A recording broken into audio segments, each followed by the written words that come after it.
Good day, everyone. This is Eagle News. I am EJayGonzales in Washington. It's Saturday, December 25, 2021, here in the nation's capital, and this week's stories. The UN Security Council adopts a resolution to ease Afghan aid. Myla Simbulan updates us on the rising COVID-19 vaccination rate as the Omicron strain spreads across the US.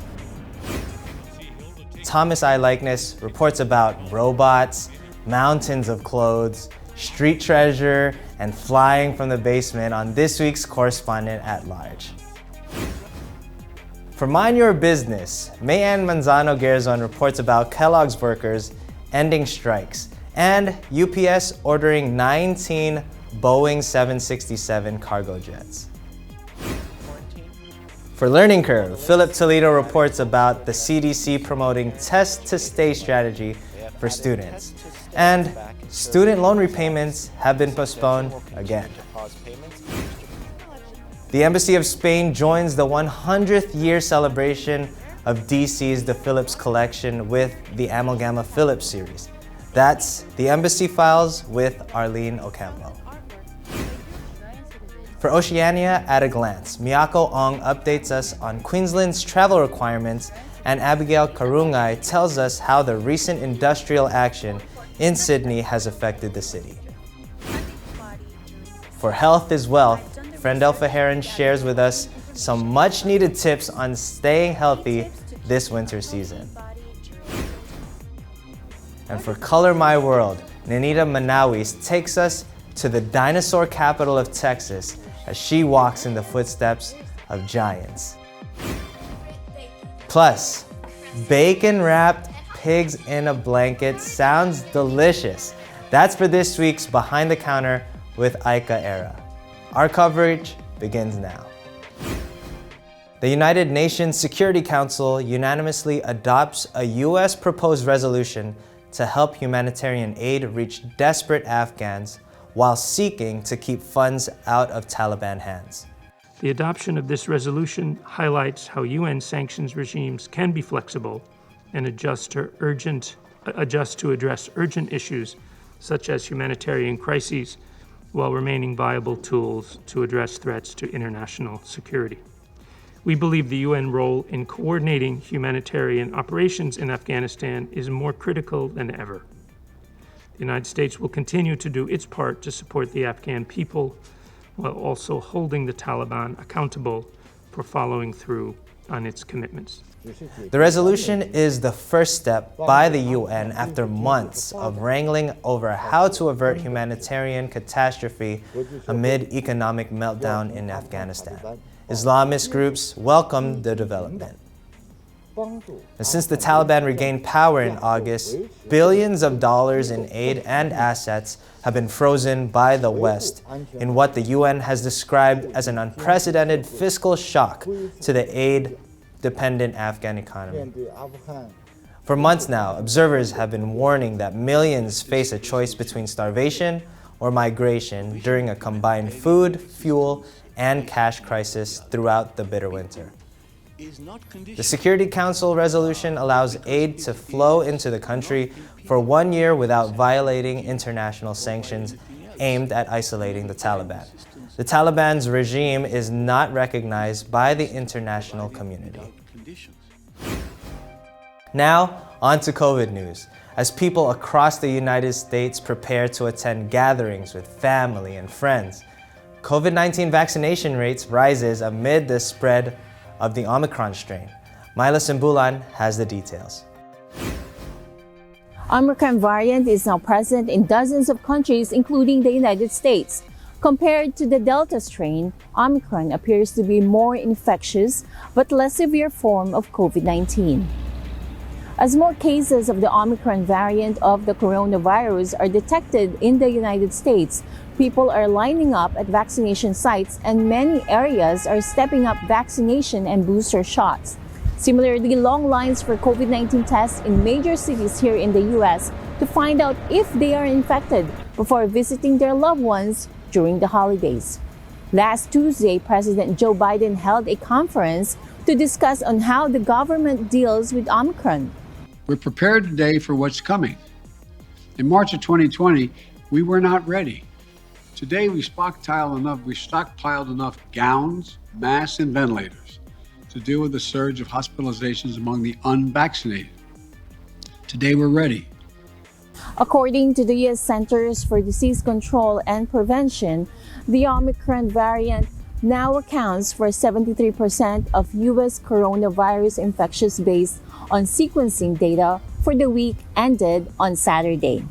Nationally, the cases rose 9% in the past week, but now we're up to 57% since the start of December, according to Reuters tally.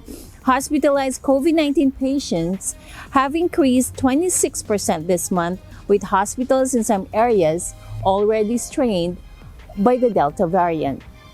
This is Myla Simbulan, Eagle News. Thanks, Myla. From robots in Germany and Korea, to mountains of clothes in a desert in Chile, to street treasure hunters in New York, to flying around the globe from a basement in Jordan. Well, lots of stories from all over from Thomas I. Likeness, our correspondent at large.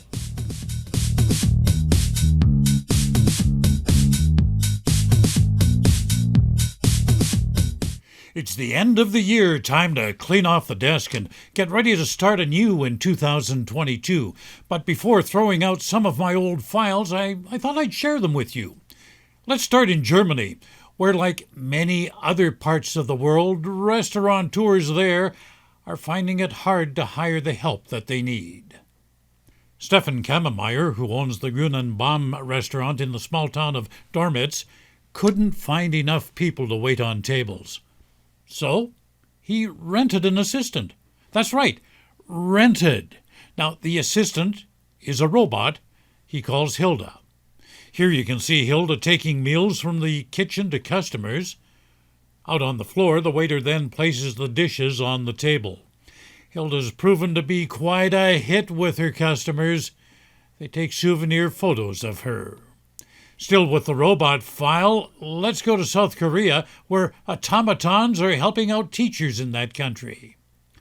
They're called Alpha Minis.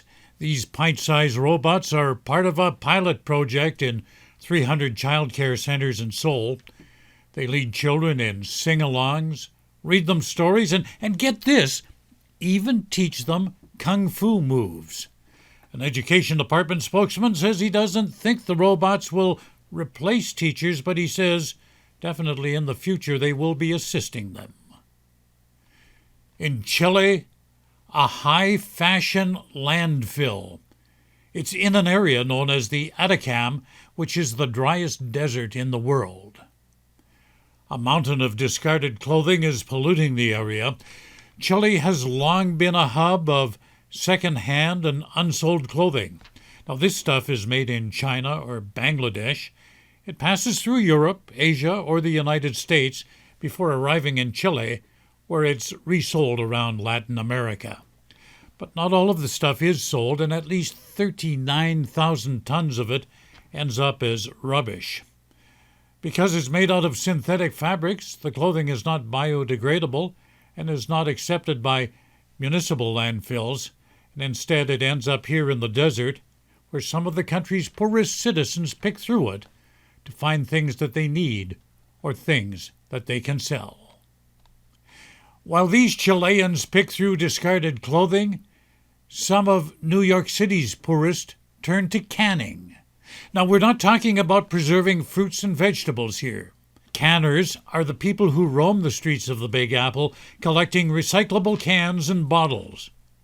Who are some of these people? Well, one of them is 80-year-old Laurentino. He's from Mexico. He spends 11 hours a day, from 6 in the morning till 5 in the afternoon, picking up cans that net him about 5 cents each. On a good day, he earns $30 to $40, but that's not enough to support himself. His rent alone is $1,800 a month. Without the help of his daughter, Laurentino would be absolutely destitute. Other canners use the money from this venture to top up income from low-paying jobs. There are an estimated 10,000 canners on the streets of New York City, most of them migrants. Well, did you ever have a hobby that kind of got away from you? You know, you became so engrossed in it that you went to extremes. Well, that's what happened to this man from Jordan. Meet Mohammed Malhas. He's 76 years old and always dreamed of being a commercial pilot. But he says circumstances didn't allow it, although he did get a private pilot's license. He's fulfilled his dream of becoming a commercial pilot, well, kind of, while being grounded in his basement. Mohammed has built a replica cockpit of a Boeing 737-800 jet that fills his basement.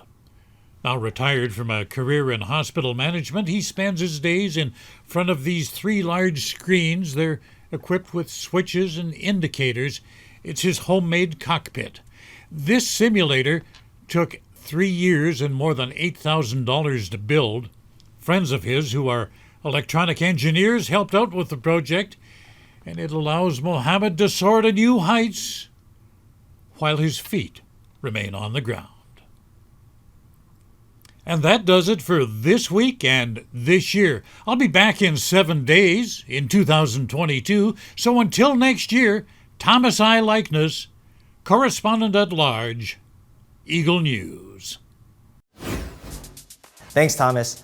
Now for this week's Mind Your Business. After months of employee strikes in its plants across the country, Kelloggs and the Company Workers Union finally agreed on a deal. Plus, delivery company UPS orders more than a dozen jets as e-commerce expands. To tell us more, Mayan Manzano-Gerzon reports.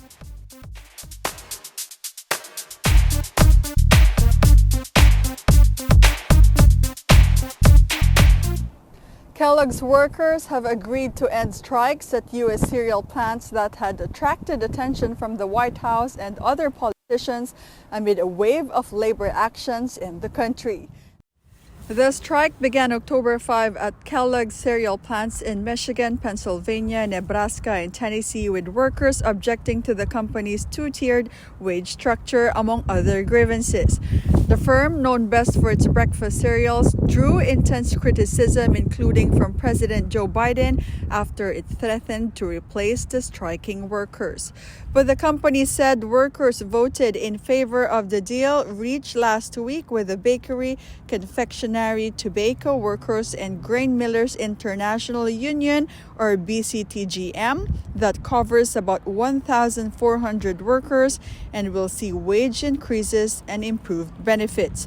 BCTGM International President Anthony Shelton welcomed the deal, saying that the workers at Kellogg's cereal production facilities courageously stood their ground and sacrificed so much in order to achieve a fair contract. In other news, Boeing sealed an order to sell 19 freighter planes to UPS in the latest sign of how surging e-commerce use is boosting the air cargo market. Based on list prices, the order would be worth $4.2 billion. The deal comes on the heels of earlier orders for 80 new Boeing wide-body freighters and more than 80 conversions to freighters, part of what the U.S. aviation giant called a record cargo performance in 2021, according to a news release.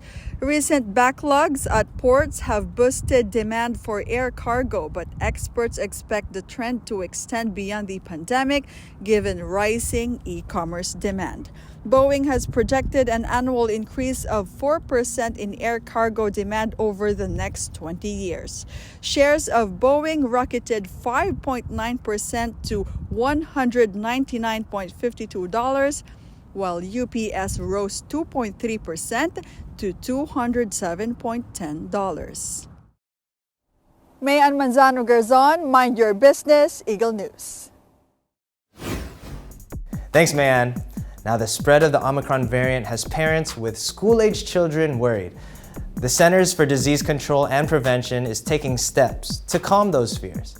To give us the details, here's this week's Learning Curve with Philip Toledo.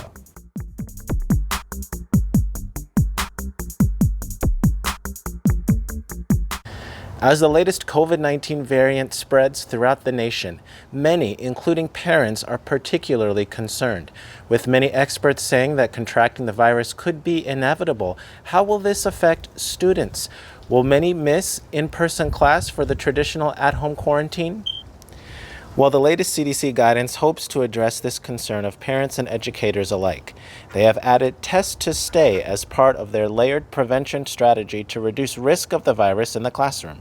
Test to stay means that if a student tests positive for COVID-19, those determined as close contacts through contact tracing would be able to remain in the classroom by submitting to repeated COVID tests instead of staying home. The CDC cites several studies that showed that following a test to stay program did not see much difference in the spread of the virus compared to a traditional at-home quarantine.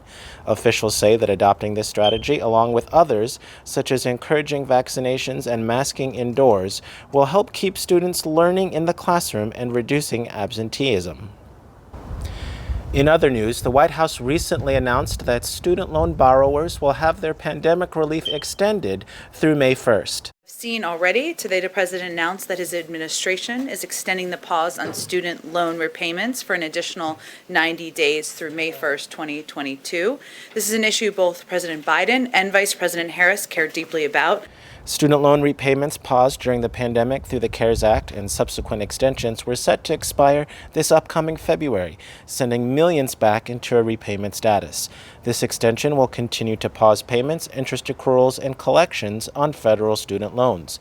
In a statement, President Joe Biden said, "We know that millions of student loan borrowers are still coping with the impacts of the pandemic and need some more time before resuming payments." He then went on to encourage borrowers to prepare for those payments to eventually resume.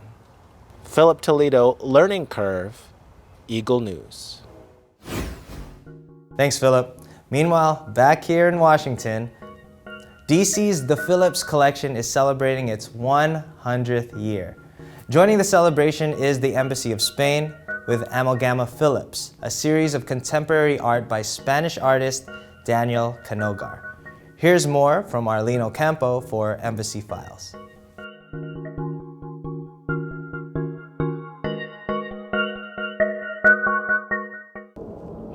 Love modern art? Celebrate with Washington, D.C.'s The Phillips Collection as it turns 100. The Phillips Collection is America's first museum of modern art here in the nation's capital. It features a permanent collection of almost 3,000 artworks by European and American artists. As the Phillips Collection celebrates its centennial anniversary, the Cultural Office of the Embassy of Spain presents Amalgama Phillips at the same time as Amalgama El Prado. These are part of a project called Digital Intersections, a series of contemporary art projects by Spanish artist Daniel Canogar. Screened on the facade of the Museo Nacional del Prado in Spain to commemorate the 200th anniversary of the museum in 2019, the Amalgama El Prado may now be experienced at the former residence of the Ambassadors of Spain here in Washington, D.C. Amalgama Phillips transforms original artwork to generative digital artwork. The pictures being shown are from the museum's permanent collection of artwork, creating digital art that liquefies in a smooth blend of melted imagery. The piece is constantly evolving with a swirling visual effect. The images of the artworks blend into an abstract animation whether you experience it in person or online. To find out more, visit exteriores.gov.es. Stay tuned to our next story from the nation's capital. Arlene Ocampo, Embassy Files, Eagle News. Thanks, Arlene. Now, let's head over to Australia and find out about updates on Queensland's travel restrictions and requirements. Here's Miyako Ong for Oceania at a Glance.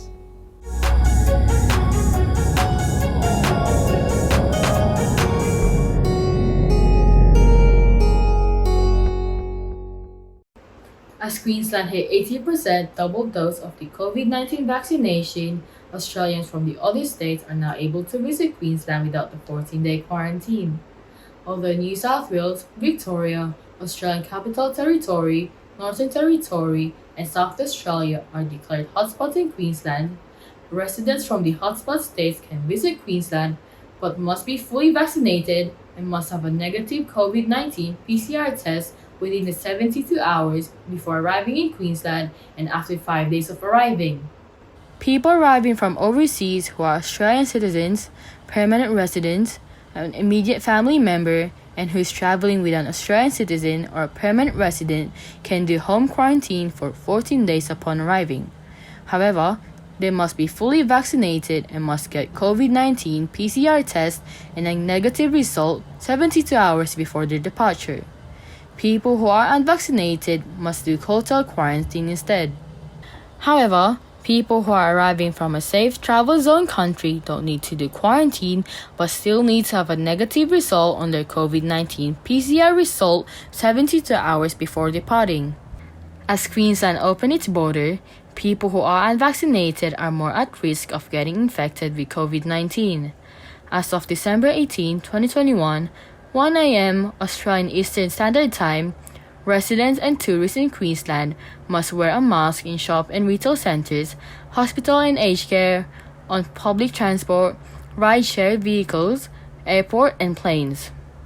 The Queensland Premier believes that this time is more crucial for people who are unvaccinated because there will be more COVID-19 cases coming. For now, masks will help with slowing down the spread of the virus and to keep Queensland safe from COVID-19. Miyako Ong, OceaniaAtAGlance, Eagle News. Thanks, Miyako. Still in Australia, teachers, bus and train drivers in Sydney have gone on strike. Abigail Karungai tells us how these protests have affected the city. Take a look. Sydney faced a wild day on December 7 as both schools and public transport were hit by industrial action. Over 50,000 teachers participated in a mass walkout, their first major action in 10 years, while bus and train drivers also went on strike. The New South Wales Teachers Federation led peaceful protests calling for #MoreThanThanks for teachers, citing increased and unsustainable workloads. Due to teacher shortages, teachers were expected to handle large class sizes, shoulder additional responsibilities, and even come in while sick due to lack of cash flows. The mass strike comes after months of negotiations with the state government stalled. The government refused to reconsider its current 2.5% cap on wage increase for public servants, while the protests call for a 5 to 7.5% increase to attract new graduates to the career. Schools around the state closed, providing only minimal supervision to students. Meanwhile, public transport was also disrupted as the Rail, Tram and Bus Union and Transport Workers Union organized a 24-hour strike.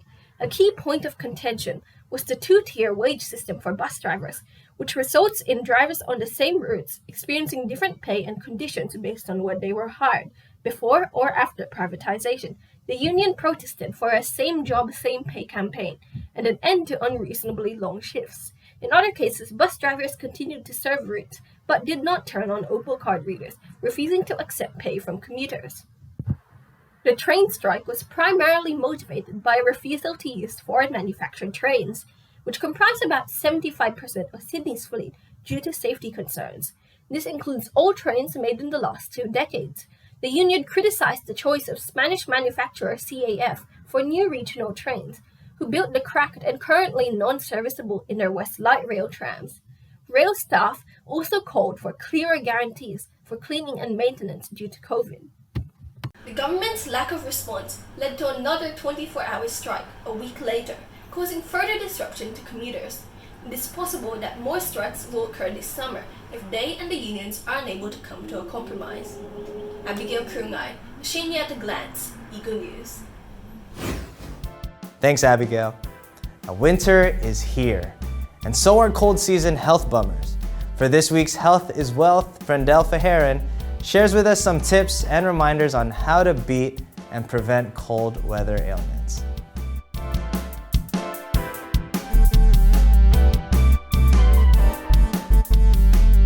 Health is Wealth is an incredible, life-changing slogan that requires no convincing of its truth. There are some of us who have our own special regimen to achieve and maintain optimal wellness. Well, we do our best. How many of us, though, are aware that our regimen may need to change throughout the year, especially during this cold winter season?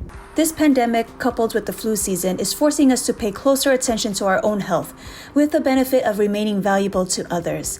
What are some practices we could do to keep a healthy body during this season? I've done the research and gathered enlightening information from the experts. 8 tips to keeping a healthy body during the winter. Number 1.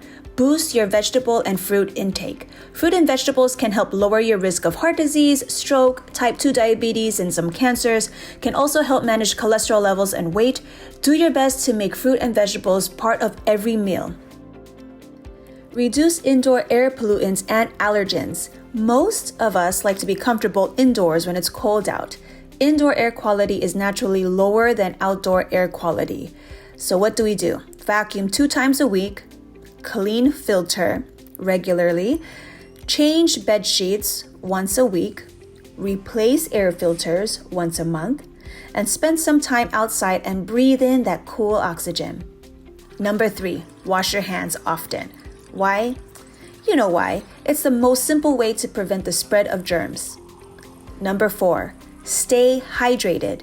People don't typically associate dehydration with cold temperatures. The body loses a lot of fluids during the winter. We need proper fluids for this bodily machine of ours to function. Digestion, absorption, circulation, creation of saliva, transportation of nutrients, and maintenance of body temperature. Most importantly, we get that glow of productivity. Number 5, take extra care of your skin. The compilation of spending time in the cold and time with the moisture inhibitor heating systems, our skin screams for moisture. A humidifier and regular application of intensive skin repairing moisturizer will help keep our skin from cracking. 6, pamper yourself with the soothing detox bath. Science is yet to prove the healing wonders of a bath. However, anecdotal evidence is enough to encourage others to run the bath water. A 15-minute warm bath helps reduce pain, inflammation, and tense muscles, improve circulation, reduces stress and tension, and elevate your body temperature, which can help your body fight off infections and viruses. Make sure you get enough vitamin D and zinc. Vitamin D, known as a sunshine vitamin, is a big player in keeping our immune system and bones healthy. We get less sunshine during the winter, so it's advisable to consume more through food and/or supplements.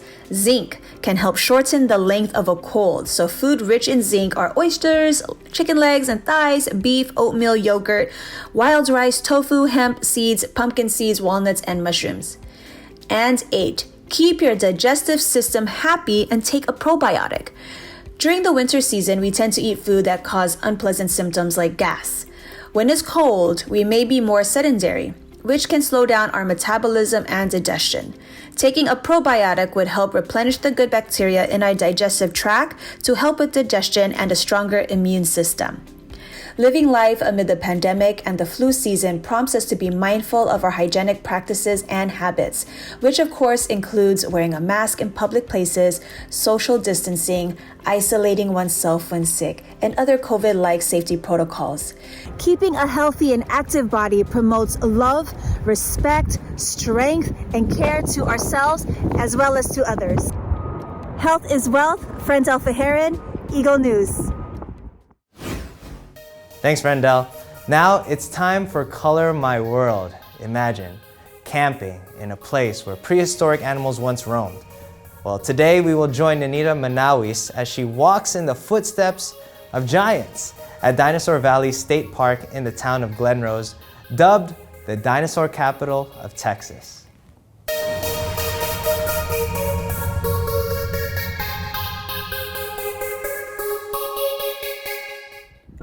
According to researchers, dinosaurs left footprints in the mud at the edge of an ancient ocean millions of years ago.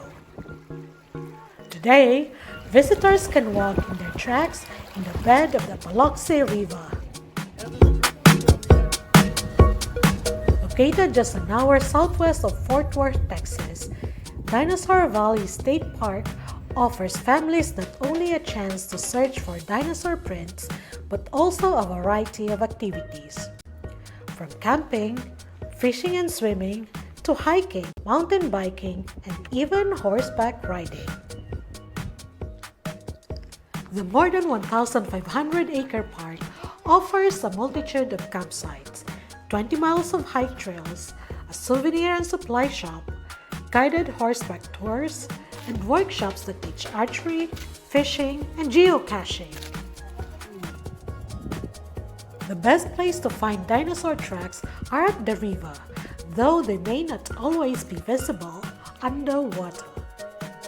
The Mine family, and I'm Valerie, and we decided to come to Glen Rose to see about the dinosaur fossils and tracks, and we think it'd be a neat place to go camping at the RV site, and we love to hike as a family and enjoy nature. And I'm Ruthie, and I love family time and being outside. So when we had a tournament out here, I was excited about the dinosaurs, the dinosaur trails and everything, because it's just so pretty out here. If you are planning to visit the park, make sure to check the park's website or Facebook page for updates on weather or trail conditions. Visitors can also download the Texas Parks and Wildlife phone app to discover more about the Dinosaur Valley State Park and other Texas state parks while staying up to date on park events, weather conditions, and trail maps.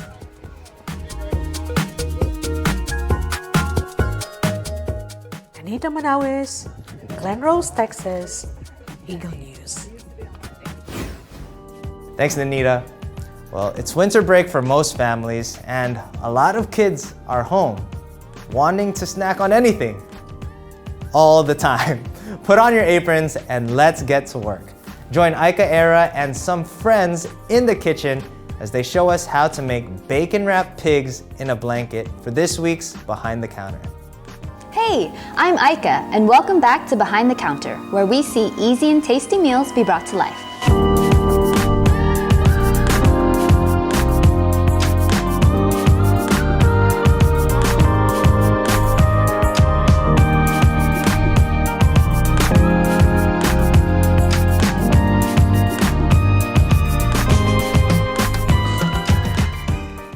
Since it's getting pretty cold out there, wrapping up in a warm blanket sure sounds nice. For this episode, we're warming up some mini hot dogs in blankets of their own. Hi, I'm Melissa. Hi, I'm Michelle. Hi, I'm Marshall. And today we're going to be making bacon wrapped pigs in a blanket. This is really easy to make. All you need is 3 ingredients, starting off with my favorite, bacon, crescent rolls, and hot dogs. Before we begin, we're going to make sure we have an adult open this.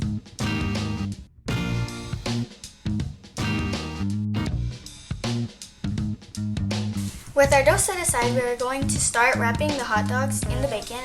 First, we will start with taking 1 piece of bacon and the hot dog. And we are going to start wrapping the bacon around the hot dog. Spread it out farther so that it'll go around the whole hot dog. So you get bacon in every single part of the way. Yeah, start wrapping all of that.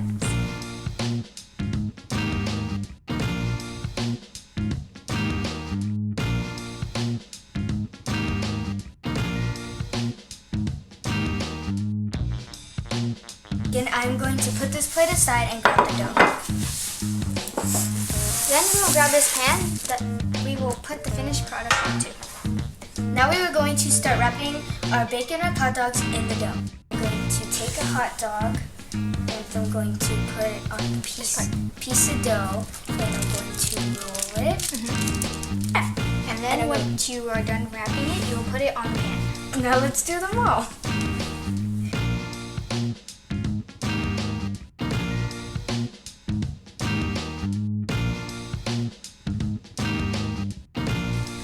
Make sure you wrap it nice and tight.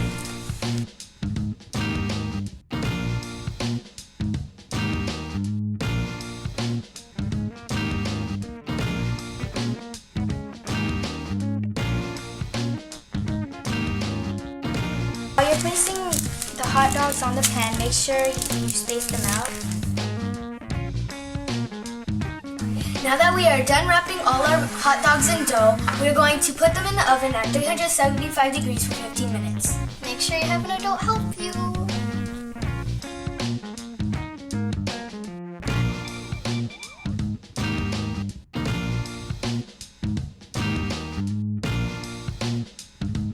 After 15 minutes in the oven, this is the finishing result.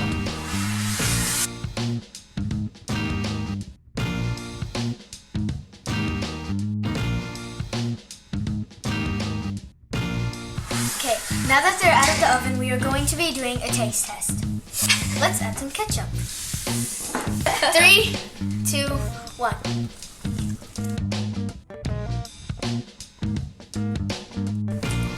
That's really good. You can really taste the hot dog. It's good. It's good. Oh, the bacon tastes crispy. Oh, it tastes like a pastry.